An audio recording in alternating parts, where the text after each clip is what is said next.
नमस्कार, आप देख रहे हैं चैनल फॉर न्यूज इंडिया और मैं हूं आपके साथ अमित शर्मा। तो दोस्तों, आज से हम अपना एक खास कार्यक्रम, एक खास शो जो है वो शुरू करने वाले हैं और जिसका नाम है एमएलए ऑन हॉटलाइन। देश में लोकसभा चुनाव संपन्न हो चुका है, लेकिन अब बारी है विधानसभा चुनाव की। वैसे तो देश के 4 राज्यों में विधानसभा का चुनाव होना है, जिसमें हरियाणा है, महाराष्ट्र है, झारखंड है और जम्मू कश्मीर में भी चुनाव प्रस्तावित है। लेकिन हम बात करने वाले हैं हरियाणा विधानसभा चुनाव की, क्योंकि हरियाणा विधानसभा चुनाव में अब बहुत ज्यादा समय बचा नहीं है। समय बहुत ज्यादा नजदीक है, क्योंकि 2 से 3 महीने के भीतर यहाँ पर चुनाव होना है। ऐसे में अब एक बार फिर से जो आपके चुने हुए जनप्रतिनिधि हैं, उनको आपके पास आना है। एक बार फिर से उनको ये बताना होगा कि पिछले 5 साल में आपके क्षेत्र का विकास, आपके विधानसभा क्षेत्र का विकास, आपके इलाके का विकास उन्होंने किस तरीके से किया है, कैसे किया है, कौन कौन से काम उन्होंने किए हैं, वो भी वो आपको जरूर बताएंगे। इसीलिए इस कार्यक्रम को शुरू करने का हमारा जो मकसद है वो यही है कि हम भी आपके क्षेत्र के विधायक से, आपका जो जनप्रतिनिधि है उससे हम जानें, उनसे हम सवाल जवाब करें, उनसे पूछें कि उन्होंने पिछले 5 साल में किस तरीके से अपने क्षेत्र का विकास किया, कौन कौन से ऐसे काम है जो उन्होंने किए हैं और कौन से ऐसे काम है जो वो चाहते थे वो पूरे हों, लेकिन किसी भी कारणवश वो पूरे नहीं हो पाए हैं और आगे उनकी क्या रणनीति है। तो इसी तरीके के सवाल जवाब हमारे रहेंगे। और जैसा कि मैंने आपको बताया कि आज हम इसका शुभारंभ कर रहे हैं, इसका आगाज कर रहे हैं और आगाज जो हम कर रहे हैं वो कर रहे हैं डब्बाली के एमएलए हैं अमित शाह जी। वो हमें ज्वाइन कर चुके हैं, हमारे साथ मौजूद हैं। आप उनको स्क्रीन पर देख भी रहे होंगे और स्वागत मैं आपका करूंगा अमित शाह जी। लेकिन उसके पहले अमित शाह जी के बारे में आपको बता देता हूं। सिरसा जिले की डब्बाली से वो कांग्रेस के विधायक हैं। लेकिन अमित शाह जी के बारे में जितना कहा जाए या यूं कह लीजिए कि जितनी उनकी तारीफ की जाए उतना ही कम है। एक तो सबसे बड़ी बात है कि वो यूथ हैं और यूथ होने के बावजूद भी इस तरीके से उन्होंने राजनीति को अच्छे से समझा, उसको परखा और इसमें जब कदम आगे बढ़ाया तो लगातार किस तरीके से जो अपनी परफॉर्मेंस है उसको न केवल बेहतर करते गए, बल्कि अपने काम को अच्छे से डिलीवर करने के लिए भी वो जाने जाते हैं। और इसका जीता जागता सबूत ये है कि वो बेस्ट एमएलए चुने गए थे। याद होगा आपको अच्छे से, बेस्ट एमएलए वो चुने गए और हरियाणा यूथ कांग्रेस के अध्यक्ष भी रह चुके हैं। और जैसा कि मैंने आपको पहले बताया कि मौजूदा समय में वो डब्बाली से कांग्रेस के विधायक हैं। अमित शाह जी, बहुत स्वागत है आपका हमारे इस खास कार्यक्रम एमएलए ऑन हॉटलाइन में। और क्योंकि आप पहले शख्स हैं सर, आप पहले विधायक हैं और आज से ही इस कार्यक्रम की शुरुआत कर रहे हैं और आगाज जो है वो आपसे हो रहा है सर। सबसे पहले तो मैं इसी को लेकर आपकी राय जानना चाहूंगा, आपको कैसा लग रहा है और क्या कहेंगे? धन्यवाद अमित भाई। मैं पूरे आपके चैनल फॉर न्यूज नेटवर्क का भी आभार व्यक्त करता हूँ कि जो आपने ये स्पेशल कार्यक्रम जो शुरू किया है एमएलए ऑन हॉटलाइन और उसका आगाज हरियाणा के अंतिम छोर जो 2 राज्यों से सटा हुआ हमारा क्षेत्र है, पंजाब हरियाणा से, वहां पर शुरुआत की है। तो मैं आपको इस कार्यक्रम के भी, आपके चैनल को भी भविष्य के लिए भी शुभकामनाएं देना चाहूंगा और मैं मानता हूँ आगाज आपका अच्छा हुआ है तो अंजाम भी अच्छा होगा इस शो का। जी बिल्कुल सर, बहुत धन्यवाद सर आपका। चलिए सर, अब मुद्दे पर आते हैं और सवाल पहला मेरा आपसे यही रहेगा अमित जी। जैसा कि मैंने शुरू में कहा, जो ओपनिंग रिमार्क था मेरा, कि भाई आप काम को डिलीवर करने के लिए जाने जाते हैं, आपकी जो परफॉर्मेंस है ना उसके लिए सर्टिफिकेट आपको मिल चुका है। लेकिन अब जनता आपको सर्टिफिकेट देगी, क्योंकि एक बार फिर से अब आपको चुनाव में जाना होगा सर। लेकिन उसके पहले मैं आपसे जानना चाहता हूं कि पिछले 5 साल में किस तरीके से आपने अपने क्षेत्र का, आपने अपने इलाके का, अपने विधानसभा क्षेत्र का विकास किया है। कौन कौन से ऐसे काम हैं जो आपको लगता है कि ये काम जो मैंने किए हैं ये बहुत अच्छे काम थे, बहुत जरूरी काम थे और जब भी मैं अब लोगों के बीच में दोबारा से जाऊंगा तो इन कामों को जरूर गिनाऊंगा सर। नहीं, जैसे आपने कहा कि मुझे जब जनता ने चुना तो मेरा एक व्यक्तिगत हमेशा सोच रही है कि ताकत जनता के माध्यम से मिलती है, मगर उस ताकत का उपयोग बहुत से समय हमने देखा है कि राजनीति में लोगों का विश्वास उठ जाता है राजनेताओं पर, क्योंकि उस ताकत का उपयोग वो केवल और केवल अपने स्वार्थ की पूर्ति के लिए करते हैं। और मेरी हमेशा कोशिश है कि चाहे विपक्ष में क्यों ना हो, अगर हम उस ताकत का सदुपयोग करेंगे कुछ ना कुछ जनता के लिए हम हासिल कर सकते हैं, अपने क्षेत्र के लिए हासिल कर सकते हैं। और मेरी, जैसे आपने कहा कि 2 ही पैमानों पे राजनीति रही है, शराफत और विकास राजनीति का मैं हमेशा समझता आया हूँ। मेरे पिताजी भी पहले इस मार्ग पर चले और उन्हीं के मार्गदर्शन से मैंने भी इसी तरह की राजनीति को आगे बढ़ाने का काम किया। तो विपक्ष में होते हुए भी मैंने ये कोशिश की कि मेरे क्षेत्र में विकास में कहीं ना कहीं कमी ना आए। और इसका सबसे बड़ा ज्वलंत और प्रबल उदाहरण है कि आज 90 हलकों में डब्बाली एक ऐसा हल्का है विपक्ष में होते हुए भी मैं इसे पुलिस जिला बनाने में कामयाब हुआ। 3 साल तक सदन के अंदर सदन के बाहर इसकी मजबूती से पैरवी की, लड़ाई लड़ी और आज 90 हल्कों में इकलौता हल्का है पिछले कार्यकाल में जिसको पुलिस जिला बनाया गया, क्योंकि नशे की एक व्यापक समस्या है। तो मैं मानता हूँ सबसे बड़ी उपलब्धि इस क्षेत्र के लिए जिसमें मेरा एक अहम योगदान रहा वो है धवाली का पुलिस जिला बनना। उसके साथ साथ मैं मानता हूँ कई ऐसी छोटी छोटी मांगे होती हैं और उनकी जरूरत बहुत बड़ी होती है। जैसे हमारे यहाँ पे ब्लड बैंक की मांग थी शहर में, 90 के दशक से लोग मांग रहे थे, बड़े बड़े लोग राजनीतिक रूप से हमारे क्षेत्र से आते हैं क्योंकि चौटाला गांव भी यहाँ पड़ता है, मगर वो कभी पूरी नहीं की गई। मैंने अपने कार्यकाल की शुरुआत में 6-7 महीने बाद केंद्र सरकार के लोगों के साथ भी समन्वय बनाकर उसको मांग को पूरा करवाने का किया। आज यहाँ पर धवाली में ब्लड बैंक की सुविधा है।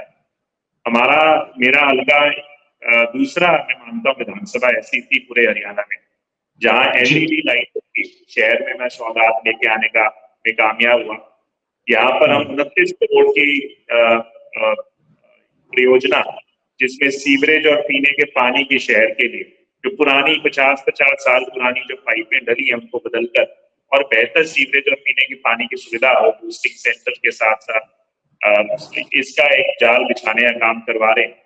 वही मैं मानता बहुत से ऐसे और कार्यक्रम हैं, चाहे वो एक हमारा ओला जो एक कस्बे की तरह है, वहां पर बस स्टैंड जो बनकर तैयार हो गया था पिछली सरकार में, वो शुरू नहीं हो रहा था, उसके लड़ाई लड़ी उसे पूरा करवाने का काम किया। तो मैं मानता हूँ ऐसे बहुत सारे मुद्दे हैं जहाँ जहाँ चाहे वो सड़कों की बात हो, चाहे जहाँ पर जरूरत पड़े। जब कोरोना काल था उस समय हरियाणा के ये सबसे पहला क्षेत्र था धवाली जहाँ पर मैं प्राइवेट के माध्यम से ऑक्सीजन प्लांट की मैंने स्थापना करवाई थी। यहाँ पर जहाँ सरकार भी उस समय तक ऑक्सीजन प्लांट हरियाणा में नहीं लाई थी, मैंने सबसे पहला ऑक्सीजन प्लांट लगाया था। तो हर मुद्दे को लेकर जो मेरे समक्ष आया है मैंने उसके ऊपर प्रमुखता से प्रयास किया है। चौटाला गांव का मैंने मुद्दा उठाया था जहाँ पर स्वास्थ्य सेवाओं के बहुत बुरे हालात थे और ये मैंने बात रखी थी कि 5-5 विधायक उस गांव से आते हैं, चौटाला गांव से मेरे क्षेत्र में। पर दुर्भाग्यपूर्ण है कि नाम लगाने का हम काम करते हैं मगर आज उस क्षेत्र का हाल देखने के बाद, उस गांव का हाल देखने की बात है, तो उसके बाद कुछ ना कुछ शुरुआत हुई, वहां पर डॉक्टरों को भी भेजा गया। मैं मानता हूँ मेरी कोशिश पूरी रहती है, कई चीजों में हमें सफलता जल्द मिलती है, कई में अभी भी संघर्ष जारी है, पर मैं हमेशा एक ही सोच के साथ चला हूँ, कोशिश करने वालों की हार नहीं होती और कोशिश का ये परिणाम है जनता के आशीर्वाद का कि हम बहुत कुछ हासिल कर पाए। मगर हमेशा नए और कीर्तिमान, नए और सुविधाएं जनता के लिए लाने के लिए प्रयास रहता है और बहुत बड़े कुछ ऐसी परियोजनाएं जिससे मैं प्रयास करता रहा हूँ जो पूरी नहीं हुई। मैं उम्मीद करता हूँ जब आगे आने वाले समय में हमारी सरकार बनेगी तो उनकी पूर्ति करने वाले काम करेंगे। बिल्कुल, लेकिन अमित जी हाल ही में मैंने देखा कि कुमारी सैलजा जब सांसद चुनी गई कांग्रेस पार्टी की, उसके बाद आप उनसे जाकर मुलाकात करते हैं और मुलाकात न केवल मुलाकात करते हैं बल्कि आप अपने क्षेत्र की समस्याओं को भी उनके सामने रखते हैं। कुछ ऐसी समस्याएं थी जिनको विधानसभा के अंदर आपने उठाया, आपने मांग की, उसके बावजूद भी वो मांगे पूरी नहीं हुई। लेकिन अब जो आपकी पार्टी के सांसद हैं उनके सामने आप उनको मांगों को रखते हैं, उनको बाकायदा ज्ञापन भी सौंपते हैं इसके लिए। वो तस्वीरें मैंने देखी है सर। तो वही हम जानना चाहेंगे और हमारे जैसे तमाम जो दर्शक हैं जो इस वक्त हमें और आपको देख रहे हैं या सुन रहे हैं, वो भी ये जानने के इच्छुक हैं, वो भी ये जानना चाहते हैं कि कुमारी सैलजा से आपकी क्या बातचीत हुई और कौन कौन सी ऐसी मांगे थी, वो महत्वपूर्ण मांगे जिनको आपने उनके समक्ष रखा। अमित जी, चुनाव जीतने के बाद शैलजा जी पहली बार धवाली हल्के में अपना धन्यवादी दौरे के दौरान आए थे और हमारी कोशिश थी, क्योंकि जैसे मैंने कहा कि मेरा फोकस चुनाव के दौरान आप राजनीति कर सकते हैं और चुनाव के बाद जनता सर्वोपरि है और उनके विकास के मुद्दे मेरे लिए सबसे ज्यादा महत्वपूर्ण रहते हैं। तो मैंने जो रेलवे से संबंधित, क्योंकि केंद्र सरकार का ये विभाग है और जहाँ पे मैं मानता हूँ एक सांसद की एक अहम भूमिका हो सकती है, तो मैं विधानसभा में भी हमारे रेलवे संबंधी कुछ अहम मांगे हैं और उसको मैं उठाता रहा है, मुख्यमंत्री जी के समक्ष भी मैंने रखी है, मगर वो मांगे हल नहीं हो पाई। कई बार मुझे आश्वासन हो या आगे की जांच पड़ताल करेंगे, यहाँ तक कि मैं जरूरत पड़ी तो मैं राजस्थान के अंदर भी जहाँ पर उनके वेस्टर्न डिवीजन के जो हेड आए हुए थे कई साल पहले, उनसे मैं व्यक्तिगत मिला था जब मुद्दे हल नहीं हुए तो मुझे लगा कि एक अच्छा मौका है कि आज हमारे कांग्रेस पार्टी के सांसद हैं, और मैंने उनसे ये रेलवे संबंधित मांग रखी थी और उन्होंने भी आश्वस्त किया कि जब भी आने वाले सदन में भी और उसके बाद भी, चाहे वो व्यक्तिगत रूप से जो मंत्री उनसे समन्वय बनाकर या डेलीगेशन के माध्यम से भी मिलने की जरूरत पड़े, इनके हल कराने की दिशा में पूर्ण प्रयास रहेगा। तो ये मेरी शुरुआत थी। और यही है आपकी, जैसे मैंने राजस्थान की बात कही, एक इसका और उदाहरण है। तो आप मुझे कह रहे थे कि डेवलपमेंट की, जब मैं बना था तो राजस्थान में कांग्रेस पार्टी की सरकार हुआ करती थी, और उस समय मैंने नारा दिया था कि एक वोट से अमित शाह को दिया हुआ वोट आपको पंजाब और राजस्थान के हमारा सीमांत क्षेत्र है और आपको दोनों सरकारों में हिस्सेदारी मिलेगी। और इसका एक बड़ा उदाहरण था, हमारे 10-10 साल से राजस्थान के नाम पर जर्जर पुल थे, जो जिनकी दुर्गति हुई थी, कंडम थे, घोषित थे सरकार द्वारा, और सरकार ने सुध नहीं ली। मैंने भागदौड़ करके कई बार मीटिंगें हुई पंजाब सरकार के नुमाइंदों से, राजस्थान, आखिरकार राजस्थान सरकार से कोविड काल के दौरान, जब कोविड की दूसरी लहर थी, आपको पता है, कोई सरकार अपने सारे परियोजनाओं को ठंडे बस्ते में डाल चुकी थी। उस समय राजस्थान से 3 करोड़ रुपए मैंने मंजूर करवा के 2 पुलों का निर्माण, जो 10 साल से कंडम थे, उनको राजस्थान के नाम पर काम किया। तो ये मैं मानता हूँ सोच और इच्छा शक्ति का फर्क है कि आप, अगर आपके पास ताकत हो और इस ताकत को का उपयोग करने का तजुर्बा हो, तो मैं मानता हूँ बहुत कुछ आप हासिल कर सकते हैं। जी, बिल्कुल सही कह रहे हैं। अमित जी, अगर आपके क्षेत्र की कुछ समस्याओं की अगर हम बात करते हैं, जिसको आप लगातार इसके पहले हमने देखा है विधानसभा में रोजों तरीके से आप उठाते रहे, जिसमें नशे की समस्या को आपने कहा कि काफी हद तक उस पर काबू पा लिया गया है, क्योंकि पंजाब से सटा हुआ आपका इलाका है, राजस्थान से सटा हुआ इलाका है। जिस पे नहीं काबू नहीं पाया गया, मगर ये एक शुरुआत हुई है। जो प्रशासनिक लड़ाई में सबसे बड़ी जरूरत थी कि यहाँ पर पुलिस जिला बने, ताकि यहाँ प्रशासन ज्यादा हो, यहाँ पे एसपी बैठते हैं, और जब निगाह और निगरानी बड़े अधिकारियों की होगी, जिनकी मंशा होगी ईमानदारी से इसके ऊपर लड़ाई हो, तो मैं मानता हूँ कुछ ना कुछ फर्क उसका सफलता मिलेगी। उसमें कुछ ना कुछ बदलाव आना शुरू हुआ है, पर अभी लड़ाई बहुत लंबी है, और इसके लिए मैं मानता हूँ कहीं ना कहीं जो ऊपर प्रदेश की सरकार जिम्मेवारी में है, क्योंकि ऊपर जो बैठे हुए लोग अगर उनकी गंभीरता होती और पूर्ण रूप से ये मुद्दे को लेकर चले होते, तो 10 साल से जो व्यापक नशे की समस्या बनी, ये इस तरह की फल फूलती नहीं।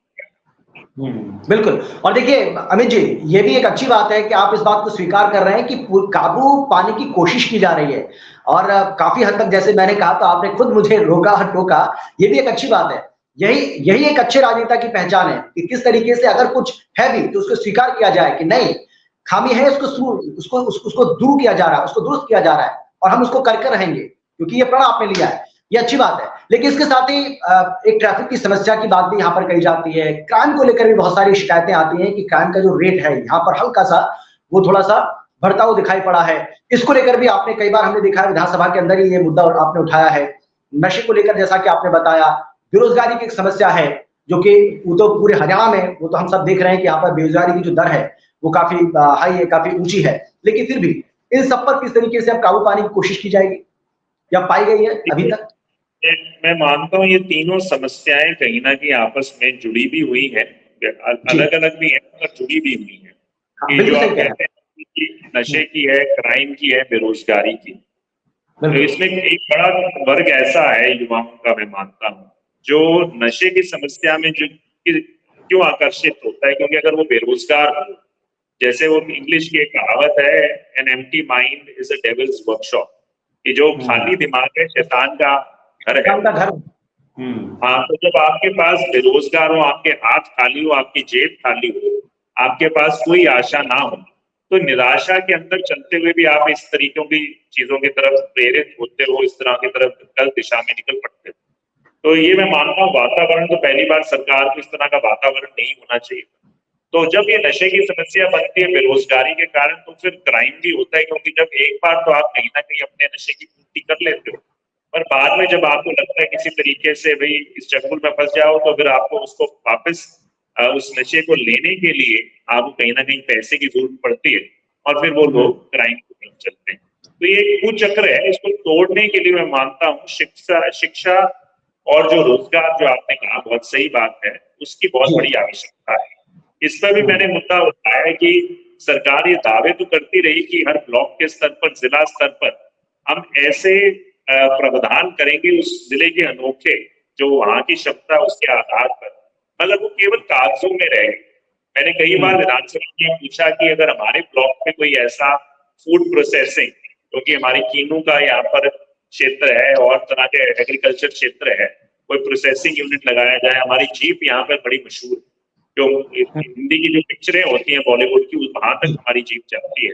उसके लिए कोई ऐसा, या जो हमारी एग्रीकल्चर इक्विपमेंट है उसका बहुत बड़ा, जूती की बहुत बड़ी मार्केट बनाई जा सकती, कई चीजें हैं। मगर सरकार की तरफ से केवल और नारे लगाएंगे तो मेरा सबसे बड़ा, अगर व्यक्तिगत हमारे पास पॉलिसी मेकिंग की ताकत हो, सरकार की ताकत हो, मैं सबसे पहले इस पे प्रयास करूंगा कि यहाँ पर इस तरह का उद्योग धंधा स्पेशलाइज लगाया जाए, जिससे बहुत सारे युवाओं को रोजगार मिले।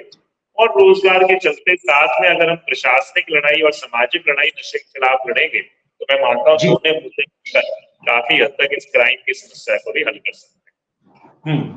बिल्कुल सर, क्योंकि आप चुनाव सर पर है सर, अब तो बिल्कुल आपको पता ही है कि बहुत समय बचा नहीं है, अक्टूबर नवंबर में चुनाव प्रस्तावित है सर। तो मैं यही आपसे जानना चाह रहा हूँ कि एक बार फिर से आपको जनता के बीच में जाना होगा सर, और बहुत ज्यादा सक्रिय आप नजर आ रहे हैं, बहुत ज्यादा एक्टिव आप नजर आ रहे हैं। आपकी क्या तैयारी है उसके लिए सर? और इसके साथ ही इसमें एक और बात मैं जोड़ना चाहूंगा आपसे कि उम्मीद करें कि एक बार फिर से डबवाली से चुनावी मैदान में अमित शाह होंगे। देखिए, मैं तो पूर्ण विश्वास है, पिछले तैयारी की बात करें तो पिछले 4.5 साल से मैं, चाहे कोरोना था उस समय भी जनता के बीच में था, चुनाव जीतने के बाद, तो मैंने कभी इसको केवल चुनाव के साथ, कई सारे मैं नेता देखता हूँ दूसरी पार्टियों के, जो पिछले 2-3 महीनों में या अभी 1 महीने के बाद सक्रिय हुए, जिनको लगता है कि अब चुनाव का सीजन आ गया तो कहीं ना कहीं जनता को प्रभावित करने के लिए प्रलोभन देने का काम करें। अगर मेरी और जो हमारी नीति है कभी इस तरह की रही नहीं, हमेशा से जो जनता के मुद्दे, तभी ऐसे मैंने आपको गिनवाने का काम किया। मैं विपक्ष में था, मैं ये घर पे बैठ सकता था कि मेरे पास ताकत नहीं है, मगर मैंने हमेशा किया। तो अब चुनाव जो है कोई अनोखा समय नहीं मानता मैं अपने लिए, क्योंकि अभी जब लोकसभा का चुनाव था उसमें भी मैं मानता हूँ व्यक्तिगत रूप से मैं हर कस्बे की हर दुकान घर घर तक पहुंचा, और उसी का परिणाम है तकरीबन 35,000 से जनता ने इस हल्के से कुमारी शैलजा जी को जिताकर भेजा। तो उसी तरह की मेहनत आगे भी जारी रहेगी हमारी और कार्यकर्ताओं की।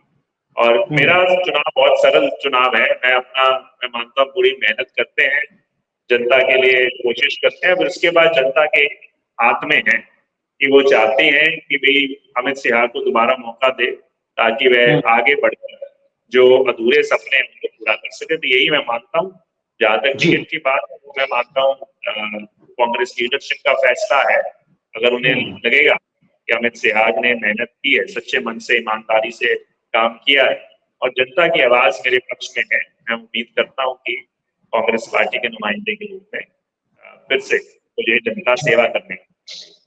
बिल्कुल, लेकिन अमित जी, जिस तरीके से आपने बताया कि भाई विपक्ष में होने के बावजूद भी, क्योंकि प्रदेश में सरकार तो आपकी नहीं है, सरकार तो भारतीय जनता पार्टी की है, लेकिन उसके बावजूद भी जितना आप कर सकते थे, कहीं उससे ज्यादा ताकत आपने लगाई लोगों के काम करवाने के लिए, लोगों के काम करने के लिए, कि भाई लोगों के काम किसी भी रूप में हो। जिन्होंने आपके ऊपर इतना भरोसा जताया, आपको अपना विधायक बनाया, आपको अपना नेता चुना, उनके काम नहीं रुकने चाहिए किसी भी सूरत में। बिल्कुल सही कह रहे हैं आप। नहीं तो बहुत सारे ऐसे नेता होते हैं, बहुत सारे एमएलए ऐसे होते हैं जिनको मैंने देखा है, वो कभी कहते हैं फंड नहीं मिला, कभी कहते हैं कि जी भाई हमारी तो सरकार ही नहीं है, तो हमारे तो हाथ बंधे हुए हैं, हम चाहकर भी कुछ नहीं कर पा रहे हैं। तो बिल्कुल सही कह रहे हैं आप, ऐसे भी नेता हैं इस देश के अंदर। लेकिन मैं आपसे जानना चाहूंगा सर कि कुछ तो ऐसे मुद्दे होंगे आपके इलाके के, आपके विधानसभा क्षेत्र के, जो आपको लगता है कि इन पर मुझे पहला फोकस करना चाहिए, दोबारा यहाँ की जनता अगर आपको मौका देती है तो ये ऐसे काम है जो प्राथमिकता के तौर पर आपको निपटाने हैं। देखिए, इसमें सबसे पहले मैं मानता हूँ कि हमारा कृषि प्रधान प्रदेश भी और क्षेत्र भी है, तो सबसे पहले किसानों की सबसे बड़ी आवश्यकता होती है वो पानी की। और पानी के लिए आप देखते हो हर प्रदेश में आज खींचातानी चल रही है। तो मेरी कोशिश है, हालांकि जब कांग्रेस पार्टी का राज था, इस भाजपा की सरकार के 2014 के राज जब शुरू हुआ उससे पहले का, उस समय यहाँ पर योजनाएं मंजूर कर दी गई थी खरीफ चैनलों की, कालवाना खरीफ चैनल, तिगड़ी खरीफ चैनल, मगर जब ये सरकार बनी तो भेदभाव की राजनीति कह लीजिए या द्वेष की राजनीति कह लीजिए, उसके कारण इसको रद्द कर दिया गया। तब से ये मतलब कहीं ना कहीं मैं विधानसभा में इस मांग को इतनी बार उठा चुका हूँ, तथ्यों के साथ मेरी जो वहां पे मंत्री हैं उनके साथ भी कई बार इस बात में जिरे भी हुई। मैंने अपने तथ्य पे रखे, तथ्य मेरे हक में थे और इस पे मतलब कहीं ना कहीं आनाकानी सरकार की तरफ से चलती रही। और मैं सबसे पहले मेरी प्राथमिकता रही कि वो खरीफ चैनल पूरा करवाना, क्योंकि वो एक तरीके से मेरे पिताजी का भी सपना था कि हर एक गाँव तक जो नाली का पानी जिसको कहते हैं, जब सीजनल जो मानसून में पानी आता है गंदक के माध्यम से, वो तकरीबन गाँव तक हम पहुंचाने का प्रयास करना चाहते हैं। ठीक है, वो मैं पूरा करके दिखाऊंगा आपको। उसके साथ साथ मैं मानता हूं कि जो दवाली को पुलिस जिला बनाया है, आने वाले समय में इसको जिला घोषित करवाया जाए, क्योंकि सारे पैरामीटर्स में मानता हूँ ये भी कहीं ना कहीं इसके हक में, तो एक बहुत बड़ी सुविधा, प्रशासनिक सुविधा इसको मिलेगी। युवाओं के लिए मेरा विशेष फोकस है शिक्षा, स्वास्थ्य और जो रोजगार के पहलू हैं उसके लिए। तो मैं एक खास करके स्पोर्ट्स के लिए मैंने एक बार विधानसभा में मांग रखी थी कि भाई क्या हमारे जो यहाँ के क्षेत्र के युवा में टैलेंट की कमी है। सरकार से पूछा था कि आपके जो आप स्टेडियम्स बनाते हैं या जो बड़े बड़े सिस्टम है वो अम्बाला की तरफ भी दिखेंगे, गुड़गांव की तरफ भी दिख जाएंगे, हमारी तरफ नहीं दिखाई देते। हालांकि स्पोर्ट्स में मैं मानता हूँ ये क्षेत्र में युवाओं में बहुत टैलेंट है, तो उनके लिए मैं मानता हूँ अपने हल्के में कोई अच्छी स्पोर्टिंग फैसिलिटी जो हमारे पास है, पैसा भी मंजूर हुआ है और उसको लगाया नहीं जाता।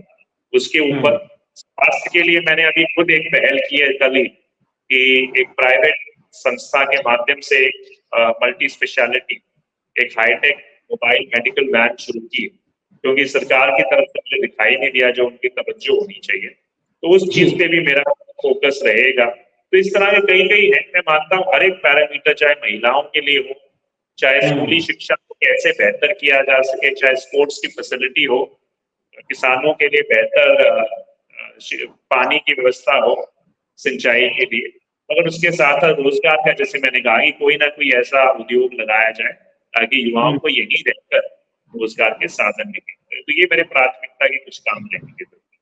बिल्कुल अमित जी, क्योंकि हमने आपके क्षेत्र की बात बहुत कर ली और बहुत सारे ऐसे सवाल हमने किए जिनका जवाब आपसे जानना बहुत जरूरी था, लेकिन मैं चाहता हूं कि अब प्रदेश की सियासत को लेकर, प्रदेश की राजनीति को लेकर कुछ और सवाल मैं आपसे करना चाहता हूं, क्योंकि बहुत ज्यादा समय हमारे पास बचा नहीं है, 5-7 मिनट और रह गए सर, तो मैं चाहता हूं उसको लेकर भी मैं आपकी राय जान लूं।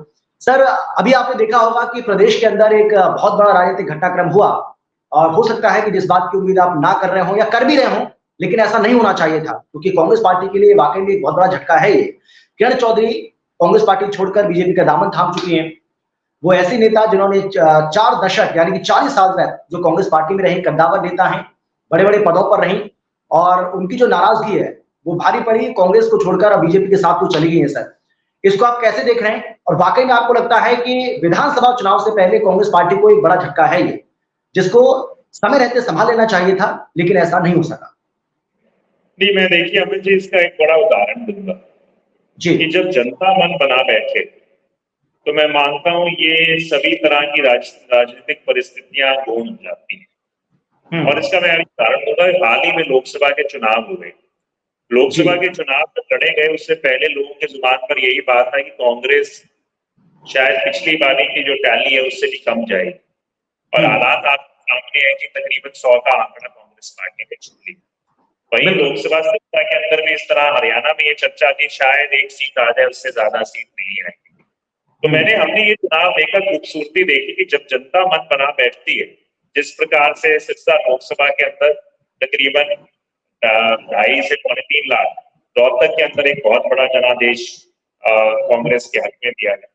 तो मैं मानता हूँ ये मुद्दे, इस तरह की राजनीतिक परिस्थितियां, जनता बड़ी अनुभवी है, जागरूक है, और मैं मानता हूँ आने वाले समय में जनता का एक और एक मूल मंत्र है कि कांग्रेस के माध्यम से वह सकारात्मक बदलाव चाहती है। इस तरह की परिस्थितियों से ऊपर उठकर केवल व्यक्ति विशेष, नेता विशेष पे ना सोचकर जनता अपने बारे में सोच रही है और बस मानती कौन लोग हैं, कौन सी पार्टी है जिसकी नीति उसको मैं मानता हूँ सुधार ला सकती है। और मुझे पूर्ण विश्वास कि आने वाले समय में कांग्रेस पार्टी की एक पूर्ण सरकार। जी, बिल्कुल अमित शाह जी, मैंने देखा कि किस तरीके से, क्योंकि देखिए आप भी एक मजे हुए राजनेता हैं और क्या डिप्लोमेटिक जो आंसर आपने दिया है, मतलब वाकई में काबिल तारीफ है। मुझे बहुत इंप्रेस किया आपने इस सवाल का जवाब दे करके। कि मैं मानता हूँ आज आज जब जनता का, मैं कहता हूँ एक जनता की जिसको लहर कहते हैं, एक जी। आंधी कहते हैं, जब जनता का मन है, जनता के मन से ऊपर है कोई एक नेता की, मतलब मैं खुद हूँ अपने आप में कहूँ, और मैं कहूँ कि जनता का क्या जो मूड है, मूड ऑफ द नेशन हम कहते हैं, मूड ऑफ हरियाणा कहते हैं, वो मूड ऑफ हरियाणा जनता बनाने का काम करती है। और वो मूड केवल छोटी मोटी राजनीतिक घटनाओं से साथ नहीं जुड़ा होता, वो उनके जो पिछले 10 साल की जो जो जीवन रहा है उसके मद्देनजर उन्होंने बनाने का काम किया है, और उसको मैं मानता हूँ मतलब वो इस चीज से बड़ा ऊपर का होता है। जी, नहीं, लेकिन अमित जी आपने देखा होगा कि कांग्रेस पार्टी के कई दिग्गज नेता, और हालांकि कांग्रेस आप ही लोग कहते हैं, कई बार देखा है, आप ही लोग कहते हैं कि भाई बीजेपी के पास अपने नेता है कहाँ, उन्होंने सारे तो हमारे पार्टी के नेताओं को अपनी पार्टी में शामिल कर लिया है ना। बड़े बड़े जो दिग्गज नेता है वो सब कांग्रेस पार्टी छोड़कर तो बीजेपी में गए। आप ये बार कई बार कहते भी दिखाई पड़ते हैं, लेकिन फिर भी देखिए वो कद्दावर नेता है। जैसा कि मैंने कहा कि इतने बड़े बड़े पदों पर वो रही हैं, अपने अपने अपने एक पैठ रखती हैं वो अपने एक खास इलाके में, इस बात को तो आप भी समझते हैं। तो आपको लगता है कि ऐसा नहीं होना चाहिए था, समय रहते इस पर थोड़ा सा काबू पाते, बातचीत के जरिए इस मसले को सुलझाते, क्योंकि ये सब चीजें देखिए फर्क तो डालती है ना, फर्क तो पड़ता है, ये बात तो आप भी जानते हैं। तो आपको लगता है कि कहीं ना कहीं थोड़ी सी चूक रही? नहीं अमित जी, मैं यही बात कह रहा हूँ कि ये राजनीतिक चुनाव का माहौल है। बहुत हर नेता, हर व्यक्ति जो राजनीतिक व्यक्ति है अपना खुद का कई बार जो समीकरण है उसको देखकर भी अपने फैसले लेते रहते हैं। तो बिल्कुल बहुत सही से बात। लोग ये भी सोचने की बात है कि पिछले 2-2.5 सालों के अंदर, पिछले खास करके 1 साल में मानता हूँ बहुत से लोग दूसरी पार्टियों को छोड़कर, जिसमें पूर्व मंत्री भी हैं, पूर्व एमएलए भी हैं, पूर्व सांसद भी हैं, व्यक्तिगत जो निर्दलीय एमएलए उन्होंने भी साथ आने का काम किया, तो वो भी अपने आप एक है। तो ये मैं मानता हूँ कहीं ना कहीं चुनाव नजदीक आते इस तरह की घटनाएं चलती रहेंगी।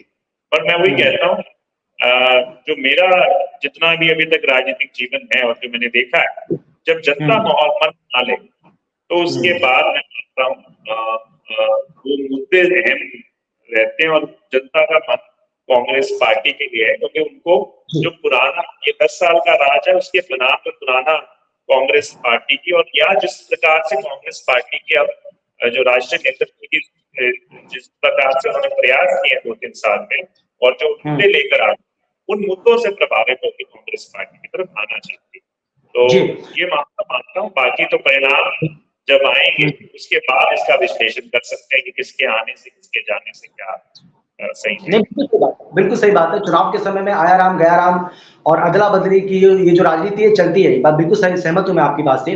लेकिन अमित जी मैं आपसे जानना चाह रहा हूं कि आप क्या देख पा रहे हैं हरियाणा में कांग्रेस की स्थिति, आपको इस विधानसभा चुनाव में क्या नजर आ रही है? क्योंकि 10 साल हो गए बीजेपी को सरकार चलाते चलाते, और एक बार फिर से दबी जुबान में नारा तो हालांकि 2019 में भी दिया गया था, अब की बार 75 पार का, लेकिन नारा इस बार भी दिया जा रहा है अब की बार 75 पार का। हालांकि अभी खुलकर नहीं आया है सामने, लेकिन फिर भी दबी जुबान में नेता ये बात बोलते हैं। लेकिन क्या हरियाणा कांग्रेस ने भी कोई नारा सेट किया अभी तक, या फिर अभी आप इंतजार कर रहे हैं, जस्ट वेट एंड वॉच? नारे मैं मानता हूँ कि लोगों का आके कहीं ना कहीं ना वैसे ये दुर्भाग्यपूर्ण भी है, क्योंकि ये जो केंद्र की सरकार है पिछले 10 साल से जो चल रही है, या जो प्रदेश की, उन्होंने इतने नारे परोस दिए, तो क्या होता है, और वो जब नारे केवल खोखले बेबुनियादी नारे हों तो जनता का उनके ऊपर विश्वास खत्म होने लगता है। पहले जनता 5 साल पहले उनको मानती भी थी कि भाई ये कह रहे हैं कि 75 कह रहे हैं, तो कहीं ना कहीं 70-65 के आसपास तो आने वाली है। हालात क्या हुए 40, ऐसे बहुत से उदाहरण हैं। तो मैं मानता हूँ इन पे ज्यादा हमें गौर करने की आवश्यकता नहीं, ना मैं कभी गौर करता कि हाँ आपका कोई मुद्दा है, जो मुद्दा आपने प्रमाणित रूप से आपने कुछ किया है, और उसके ऊपर जनता या आपको एक नारा देते हैं, फिर वो जनता उसको अपनाती है। अगर आपने केवल और केवल ऐसे आंकड़ों के जैसे 400 का नारा था, ये सबसे मैं मानता हूँ एक बड़ा कारण भाजपा की दुर्गति का जो हुआ इस बार चुनाव में, जो उनका कार्यशैली थी वो तो था ही, उसके सिवा इतना अहंकार के साथ जो उन्होंने ये नारे दिए कि 400 पार, तो 400 पार इसलिए 400 पार वो बताना भूल गए कि भाई अगर 400 पार करेंगे तो हम करेंगे क्या उस 400 पार का, सिर्फ ये कह रहे कि हमें सत्ता सौंप दो, इस बार 400 पार क्या करना चाहते हैं कोई विजन नहीं थी।